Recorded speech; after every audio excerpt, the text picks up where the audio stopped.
जब कॉलेज के ही नेटवर्क्स अच्छे नहीं और आप कॉलेज के भरोसे पहुंचे थे, तो अब क्या करोगे?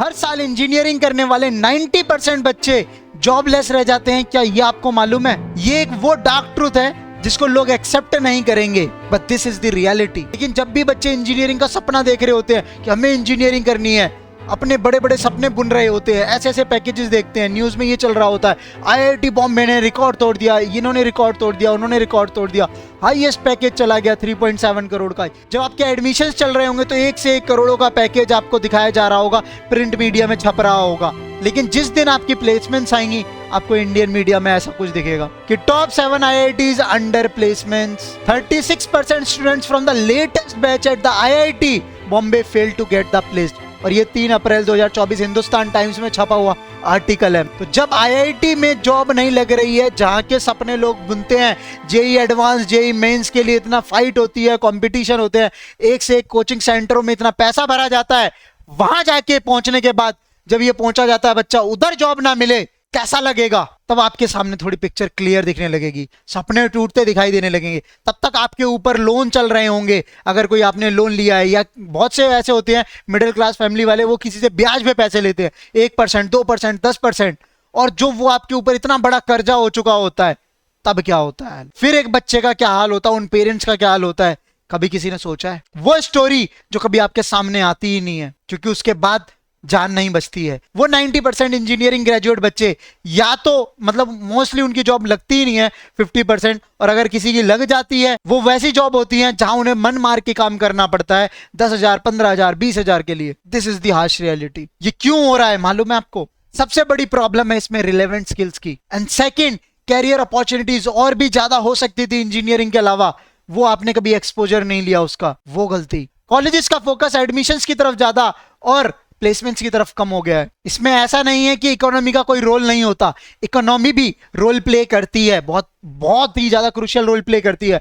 अगर मतलब इकोनॉमी बूम चल रही है तो डेफिनेटली आपको जॉब्स भी ज्यादा दिख रही होंगी। इकोनॉमी डाउन चल रही है ओवरऑल, तो जॉब्स कहां से आएंगी? एक जब बड़ा आदमी ही पैसे नहीं बना पा रहा, तो छोटे लोग क्या पैसे बना पाएंगे? सबसे पहले बात कर लेते हैं रिलेवेंट स्किल्स के बारे में। What are the relevant skills? BTech में, बीसीए, एमसीए जो भी आप कर रहे हो कोर्स रिलेटेड टू इंजीनियरिंग, उसमें आपको, आप देखोगे 2 साल तक, 2 इयर्स तक आपको ऐसा कुछ सिखाया जा रहा होगा, ऐसी एक रेट रेस में होगे जो आप ऑलरेडी देख के आए। फिजिक्स, केमिस्ट्री, मैथ्स, है ना, वेल्डिंग करवा रहे हैं, कारपेंट्री करवा रहे हैं, बहुत सारी चीजें करवाएंगे। क्या फिजिक्स का न्यूमेरिकल सॉल्व करने से सच में नौकरी लग रही है, या एक और पेपर की तैयारी हो रही है? इंजीनियरिंग करने के बाद वो मास्टर्स की सोच रहा है, गेट देने की सोच रहा है, क्योंकि उसका अच्छा कॉलेज नहीं है, और ज्यादा पढ़ना है, क्योंकि पढ़ने में वो ज्यादा कंफर्टेबल फील कर रहा है ना। ये इन्वायरमेंट, ये माहौल उसकी तरफ बना दिया जाता है कि नहीं, अभी तो बेटा तुम इंजीनियरिंग करी है, फिर गेट दोगे, अगर तुम्हारी अभी आईआईटी नहीं हुआ, फिर गेट दोगे, गेट की प्रिपरेशन के लिए इंस्टीट्यूट में आओगे, फिर उसके बाद आगे फिर से आईआईटी लोगे, फिर नहीं हो पाया, फिर से एक प्राइवेट में जाओगे। तो ये जो लूप होल है, इससे तो निकल नहीं पाओगे। इसमें एक तो ये मारती है। इसके बाद रिलेवेंट स्किल क्या, कुछ सब्जेक्ट्स होते हैं जैसे कंप्यूटर साइंस, और इससे रिलेटेड अगर ब्रांच चुनोगे तो उसमें जाके अगर देखोगे 3rd ईयर में या 4th ईयर में आपको कुछ प्रोग्रामिंग्स आएंगी। ओके, वहां पे सिखाया जा रहा होगा AI, ML, डाटा साइंस, ये वो, भेड़ चाल, रेट रेस। उसमें क्या होगा? पास, बस पास होना वो होगा।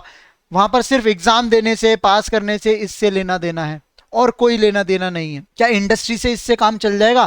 कितने बढ़िया आप न्यूमेरिकल सॉल्व कर रहे हो फिजिक्स के, उससे क्या लेना देना है? आज के टाइम पे इंडस्ट्री की डिमांड ही अलग है। आप पाइथन में 1 to 100 प्रिंट कर रहे हो, उसकी कोई वैल्यू नहीं रही। आप एक 2 का टेबल प्रिंट कर रहे हो, इवन ऑड का प्रिंट प्रोग्राम बना रहे हो, वो रिलेवेंट स्किल्स नहीं है। आप उससे कोई एक प्रोडक्टिव चीज नहीं बना पा रहे हो, कोई प्रोडक्ट रेडी नहीं कर पा रहे हो, कोई प्रोजेक्ट, कोई बिल्ड नहीं कर पा रहे हो टूल, तो कहां है वो काम की रिलेवेंट स्किल्स? ये सब कॉलेज नहीं सिखा रहा। दूसरी चीज जो इसको और ज्यादा पुश कर रही है जॉबलेस को, यस, वो है कैरियर की अपॉर्चुनिटीज का ना पता होना, अभाव। आपने इंजीनियरिंग कैरियर इसलिए चूज कर लिया क्योंकि शर्मा जी का लड़का कर रहा था, क्योंकि एक सोशल प्रेशर आपके ऊपर बन रहा था, राइट? और उसके बाद एक मतलब डर का माहौल भी था, यार इंजीनियरिंग नहीं करी तो इसी से जॉब लग रही है, मैंने इसका सुन लिया, उसका सुन लिया, करोड़ों के पैकेज यहीं पे है। और एक यही एक एस्पिरेशन, यही एक होप होती है लास्ट एक मिडिल क्लास वाले की, लो क्लास फैमिली वाले की, कि इससे मेरा बच्चा क्या है, सब तोड़ देगा, सारी पॉवर्टी की तोड़ देगा, पूरी जनरेशन मेरी ऊपर आ जाएगी। और जो तुम अपने ऊपर हैवी हेक्टिक लेके घूमते हो ना बाहर, वो तुम्हें तोड़ देता है, क्योंकि तुम्हारे जैसे बहुत सारे बच्चे इसके अंदर आ रहे हैं और वो एक दूसरे से कॉम्पीट कर रहे हैं। अब मेरे को एक बात बताओ, 5 ही सीट है और अब मैं ऐसी स्टोरी वाले, इतनी दम रखने वाले यहाँ पर 100 बच्चे हैं, बिकॉज 140 करोड़ की आबादी का देश है ना अपना। ऐसे 100 बच्चे दिख जाएंगे जो एक 5, ये तो बहुत छोटा नंबर बता रहा हूँ, ऐसी एक सिर्फ 5 सीट अवेलेबल है, 100 बच्चे हैं जिनके पास ऐसी बहुत सी स्टोरीज हैं, जिनके ऊपर लोन चल रहा है, ये चीजें चल रही हैं, इतने प्रेशर में फिर भी वो पढ़ रहे हैं, तोड़ फोड़ रहे हैं। तब भी मेरे को एक बात बता दो, ये क्या 100 बच्चे फुल परसेंटेज भी ले आएंगे तब भी क्या इनको 100 को 100 जॉब मिल जाएगी? नहीं मिलेगी। ये आज के टाइम इंजीनियरिंग में बहुत सारी भेड़चाल करते करते भीड़ हो गई है। इसकी वजह से बहुत सारी अपॉर्चुनिटीज होती हैं, कैरियर अपॉर्चुनिटीज, जिनको आप देख नहीं पा रहे हो। एक कैरियर काउंसलर से मिलो, अपने बच्चों को बिठाओ, अपने इंटरेस्ट को जानो। बहुत से ऐसे बच्चे होते हैं 4 साल इंजीनियरिंग कर ली, उसके बाद बोल रहे हैं अच्छा हो गया अब क्या करना है। क्यों? क्योंकि यही सुना था हमने, 9वीं कर लो 10वीं होगी, 11वीं कर लो 12वीं होगी, 12वीं कर लो कॉलेज हो जाएगा। किसी ने ये तो सिखाया नहीं कि अरे जॉब लेनी है, 20-30 साल का आगे मतलब तुम्हारा जॉब है, पूरा एक लाइफ है जहां आपको काम करना पड़ेगा, घिसवानी पड़ेगी, वो किसी ने सिखाया ही नहीं। उसके लिए आप कभी रेडी नहीं हुए, उतना कभी आपका विजन बना ही नहीं, कभी आपने सोचा ही नहीं कि मेरे को कोई एक काम रोज करना पड़ेगा विदाउट इंटरेस्ट। चलो इंजीनियरिंग मैंने इसलिए कर ली, शर्मा जी का लड़का कर रहा था, लेकिन क्या मैं 20-30 साल तक ये काम कर पाऊंगा जब मेरे बस की नहीं हो पा रही? This is also the major reason which is creating unemployable engineers, जिनको मतलब जॉब क्या ही मिलेगी, वो उस लायक ही नहीं है। थर्ड मेजर इशू जो कॉलेज की वजह से है, कॉलेजों ने क्या कर दिया है, अगर आप 3-4 साल पहले देखोगे, मेरे वाला एक जो एरा था उसमें क्या हमारे पास बहुत ही ऑप्शनल ब्रांचेस होती थी। फॉर एग्जाम्पल एक बच्चा तो ऐसे आता था, 9-10 हुई, फिर क्या लेना है, साइंस कॉमर्स आर्ट्स, 3 स्ट्रीम हुई, ठीक है। जैसे ही उसने इंजीनियरिंग का कोई एग्जाम दिया, उसके बाद भाई साहब लाइन लग जाती थी, और तब हमको बहुत मुश्किल होती थी कि जब हमारे पास 5 से 7 कुछ आती थी कि भाई हमारे को मैकेनिकल से इंजीनियरिंग करनी है, सिविल से करनी है, लाइक सीएससी से करनी है, आईटी से करनी है, इलेक्ट्रिकल से करनी है, इलेक्ट्रॉनिक्स से करनी है, बस ठीक है। या हमारी फूड इंजीनियरिंग ऐसी भी कुछ होती थी, केमिकल इंजीनियरिंग, इनसे एग्रीकल्चर इंजीनियरिंग इसमें करते थे। तो इसमें बहुत कम लोग जाते हैं एग्रीकल्चर में, कि बहुत कम ही लोग जाएंगे, उसमें ज़्यादा पैकेजेस नहीं दिखेंगे ना आपको, क्योंकि प्रिंट मीडिया में वो छप नहीं रहा है। इसका ये मतलब नहीं है बंदा कमा नहीं रहा है यार, एक ये चीज समझो, लेकिन वो कमाता है धीरे धीरे धीरे धीरे, जब उसके पास एक्सपीरियंस, क्वालिटी ऑफ एजुकेशन, बहुत सारी चीजें, एक कैपिटल बिल्ड हो जाता है तब। लेकिन लोगों को क्या चाहिए? शॉर्टकट, एक विजन ही नहीं है उतना। तब यहाँ मतलब ये, तो let's come to the point. 5 से 7 हमारे पास क्या होती थी, कुछ 5 से 7 ब्रांचेस आती थी जिसमें से हमारे को चुननी होती थी। बहुत बढ़िया। आज के टाइम सीएससी में ही स्पेशलाइजेशन बोलते हैं।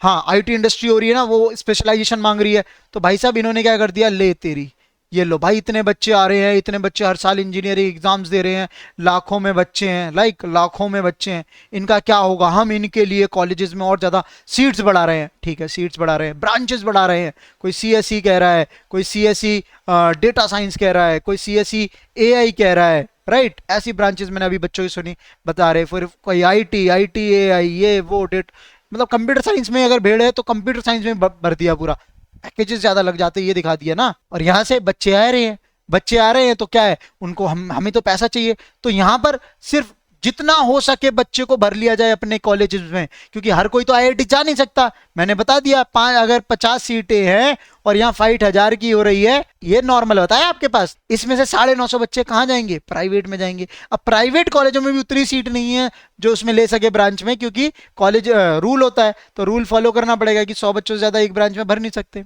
तो नंबर ऑफ ब्रांचेस बढ़ा दो। तो इससे समझो फोकस कहां हो रहा है, एडमिशंस एडमिशंस एडमिशंस एडमिशंस। इससे क्या हो रहा है, सारी ब्रांचेस कर दिए, एक ही टीचर रखते हैं, कुछ सैलरी है उसकी, कुछ पार्ट टाइम होते हैं, कुछ फुल टाइम होते हैं, कुछ तो सिर्फ आर बेसिस पे आते हैं, तो क्वालिटी ऑफ एजुकेशन कॉम्प्रोमाइज होती है। और सबसे बड़ी दिक्कत क्या है, देखो डॉक्टर आपको नहीं दिखेगा बाहर रोड पे घूमता हुआ, वो अपना क्लिनिक तो खोल ही लेता है, लेकिन इंजीनियर तो अपना कोई स्टार्टअप भी नहीं खोल पाता है। वाह, बिकॉज वहां पे क्या है, उस बंदे को कौन पढ़ा रहा है, डॉक्टर को डॉक्टर पढ़ा रहा है। कोई भी जो डॉक्टर का कॉलेज है ना, मेडिकल कॉलेज है, वो बिना हॉस्पिटल के नहीं खोल सकता। जिस मेडिकल कॉलेज का हॉस्पिटल नहीं है वो कॉलेज अलाउ ही नहीं है, वहां एडमिशन हो नहीं सकते।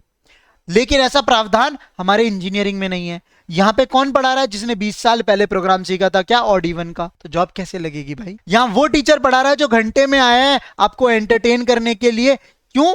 क्योंकि भाई आपने लाखों की फीस दी, आप डंडा चढ़ा दोगे तो 1 घंटे उसको टाइम पास करना है, कुछ कहानियां दे जानी है, फालतू का ह्यूमन रिसोर्स सिखा जाना है, ये कर जाना है, वो कर जाना है, रिलेवेंट है उसको प्रायोरिटी पे नहीं पढ़ाना है, क्योंकि वो कॉलेज भी तो नहीं प्रमोट कर रहा है, ना ही कॉलेज उसको फंड कर रहा है, तो कहां से? इंजीनियर भी तो कॉस्टली पड़ेगा, तो लाखों रुपए आपसे जरूर चार्ज की जा रही है, लेकिन लाखों रुपए सैलरी एक बढ़िया टीचर पे इन्वेस्ट नहीं किया जा रहा जो इंडस्ट्री में काम कर रहा हो, जिसको पार्ट टाइम बुलाया जाए। नहीं, क्योंकि ऐसा कोई रूल नहीं है।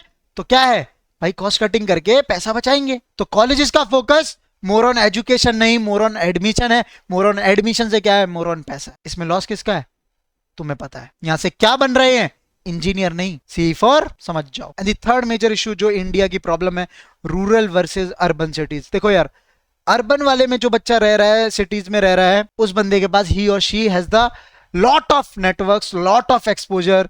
मतलब देखो, अब एक ये भी है, कॉलेजेस में लग गए हो, किसी तरह तुम पहुंच जाते हो, रूरल से बच्चा पहुंच भी जाता, बहुत एफर्ट मारा, बहुत एफर्ट मार रहा है, 90-95% सब कुछ लेके आ रहा है। एक टाइम पे प्रिंट मीडिया में क्या छपता है? 32% IIT graduate fail to get the job through the campus placements. Job crisis at IIT, 38% of the 24 batch, अभी 24 recently, still awaiting the placements. Company ही नहीं आई, क्या करोगे? क्योंकि आपने तो एडमिशन लिया, एक बढ़िया फाइट करी, बढ़िया कॉलेज में पहुंचे, अब वहां कंपनीज नहीं दिख रही, अब क्या करोगे? ये तो आपने सोचा ही नहीं था, इसके लिए आप रेडी नहीं किए गए, ये आपके पास अब क्या होगा? बच्चा वहां पे डिप्रेशन में जाता है। लेकिन अर्बन में जो सिटीज में रह रहा है, उसके पास नेटवर्क्स होते हैं, चीजें होती हैं, उसकी एक फर्स्ट जनरेशन मतलब स्टेबल हो चुकी होती है सिटी में, तो वो कहीं ना कहीं बच्चे को लगाती है, कुछ ना कुछ पैसे दे दाके करती है, तो वो तो निकल जाते हैं, बाकी रह गए। सेम अर्बन में ये नहीं है हर कोई अफोर्ड कर पाएगा, तो यहां पर एक्सपोजर का, अब कई बच्चे क्या है, नेटवर्क बना लेते हैं, बढ़िया उनको नेटवर्किंग करने आ जाती है, ये भैया दीदी कोई रिश्तेदार कहीं लगा होता है, या फिर कोई कॉलेज का सीनियर जूनियर, तो जो मतलब अर्बन सिटीज में जो बच्चा रह रहा है वो बहुत खुला होता है और वो सबसे नेटवर्किंग इजीली कर लेता है, वहीं रूरल वाला नहीं कर पाता है, और ना ही उसको वो एक्सपोजर मिलता है। उसके पास तो ऑलरेडी एक लोन चल रहा होता है, और जिसको वो चुका सकता था सिर्फ जॉब लगती जब प्लेसमेंट्स लगती, अब नहीं लगी तो वो कैसे लगवाए? ऑफ कैंपस हायरिंग कैसे हो, उसे तो पता ही नहीं, उसके लिए कभी प्रिपरेशन नहीं करी, फिर वो कहाँ जाएगा? एक प्रिपरेशन खत्म हुई, दूसरी प्रिपरेशन शुरू कर देगा, एक होप में फिर से एक नया कॉलेज बढ़िया सा मिलेगा, या ये करूंगा या वो करूंगा, तो वो पढ़ने वाली ही साइकिल में घूमता रहता है। अगर ये एक्सपोजर आपको चाहिए, तो ये एक्सपोजर डिफरेंस तो हमेशा रहेगा।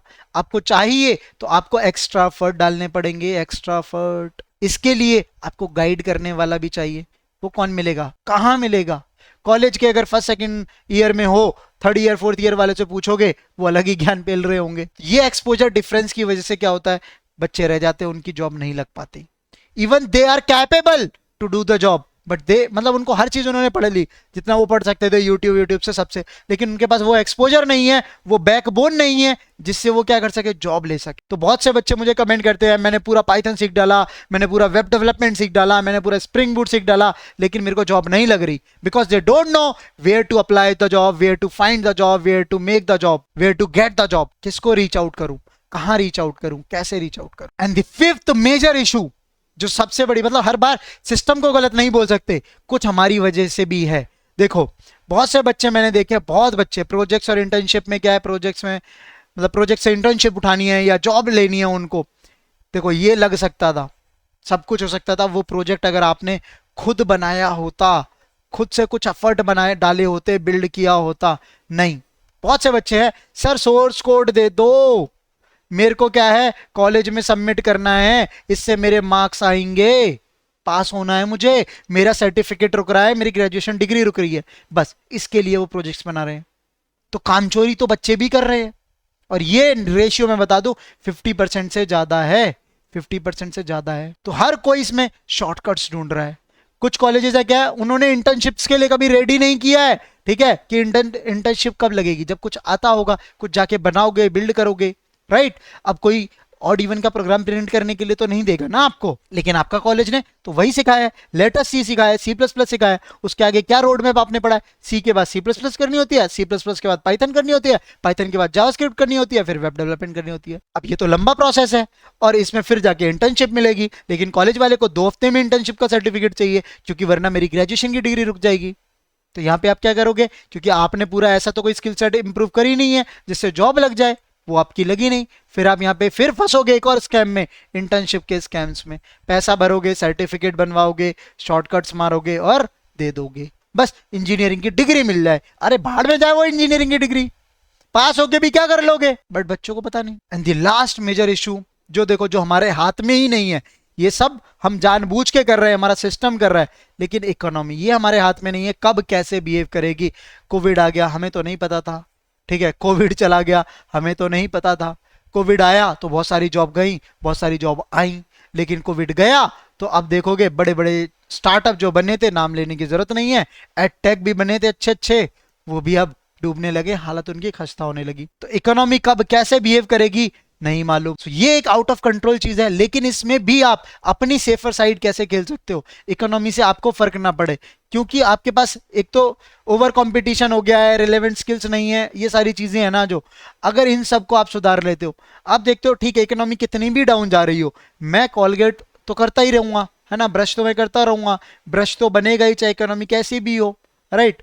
जहां कपड़े बनते हैं, कपड़े बनने वाला क्लोथिंग तो चलता ही रहेगा, मतलब डेली यूज का। वैसी चीजें जहां पे इकोनॉमी डायरेक्ट इंपैक्ट ना करे, तो क्यों ना मैं इससे रिलेटेड स्किल्स को इंप्रूव करूं, इनहेंस करूं, अपने अंदर बिल्ड करूं, जिससे मेरे को क्या लग जाए, जॉब लग जाए। क्योंकि बहुत से बच्चे क्या है, मैंने तो इंजीनियरिंग करी है, अब मैं तो बेटा छोटी जॉब करूंगा नहीं।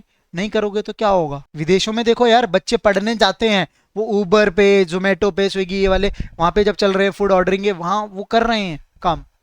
तो पढ़ाई के साथ साथ काम भी होता है। तो ये सब कब होगा, जब तुम ये छोटी सोच हटा दोगे कि काम छोटा बड़ा ये नहीं करूंगा, इंजीनियरिंग कर ली है और उससे रिलेटेड ये नहीं है, आपको अपने ही पाथ पे जहां करना है उसके लिए वेट करो, कुछ चीजों को मतलब साइड बाय साइड उनको छोड़ो मत। अब कई बंदे क्या खूब पढ़ लेंगे, फिर उसके बाद वो छोड़ देंगे, पूरा कंप्लीटली डिटैच हो गए, एक दिन में तो खूब पढ़ लिया और एक दिन बाद खत्म। तो patience and long term vision हर किसी के पास नहीं होता, जिसके पास होता है वो वही 10% में आता है और वो खेल जाता है। तो भेड़ चाल को बंद कर दो यार, रैट रेस आज खत्म कर दो, तब कुछ हो पाएगा। वरना ये जो प्रॉब्लम्स हैं इंडिया की, ये जो लेके डूबेगी इंजीनियरिंग को, अभी तक बहुत से परिवारों को, बहुत से लोगों के फ्यूचर को खा चुकी है और आगे भी खाएगी। क्योंकि आपने क्या सुना था, अब तो कॉलेज में आ गए जॉब लग जानी है, लेकिन बहुत सारे कॉलेजेस ऐसे हैं जिनकी कंपनीज के नेटवर्क ही इतने अच्छे नहीं है कि वो आपको जॉब दिलवा पाए। जब कॉलेज के ही नेटवर्क अच्छे नहीं और आप कॉलेज के भरोसे पहुंचे थे, तो अब क्या करोगे। So please work on this is the fact, this is the untold truth of the engineering. Okay, चलो फिर मैं मिलता हूं आपसे नेक्स्ट वीडियो के साथ। Bye bye, best of luck.